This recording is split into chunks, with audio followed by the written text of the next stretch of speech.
नमस्कार, माझे नाव श्रावणी गणेश यादव, इयत्ता 9वी. शाळेचे नाव कैलास वसई दत्तात्रय उत्तमराव यादव हायस्कूल, आरेवाडी, उत्तर तांबे, तालुका कराड, जिल्हा सातारा.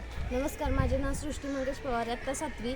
शाळेचे नाव कैलास वसई दत्तात्रय उत्तमराव यादव हायस्कूल, आरेवाडी, उत्तर तांबे, तालुका कराड, जिल्हा सातारा. आपण आज विकसित भारत याच्या अंतर्गत टंचाईग्रस्त परिसरातील शाळेतील पाण्याचे नियोजन याबाबत माहिती घेणार आहोत. शाळेतील समस्या, शाळेतील पाण्याचा अपव्यय, शाळेतील पाण्याची टंचाई, शाळेमध्ये पिण्याचे पाणी, वापराचे पाणी व बगीचासाठी पाणी यांचे व्यवस्थापन. या समस्यांची कारणे: पाणी वापराचे योग्य नियोजन नसणे, पावसाचे प्रमाण कमी प्रमाणात असणे, पाण्याविषयी निरक्षरता.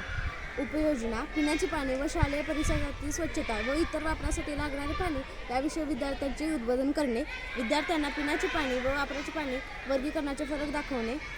बगीचासाठी वापराच्या पाण्याची पाट पद्धतीऐवजी ठिबक सिंचन पद्धतीचा वापर करणे. स्वतःची पाण्याची बाटली वापरणे. सांडपाण्याचा बगीचासाठी पुनर्वापर करणे.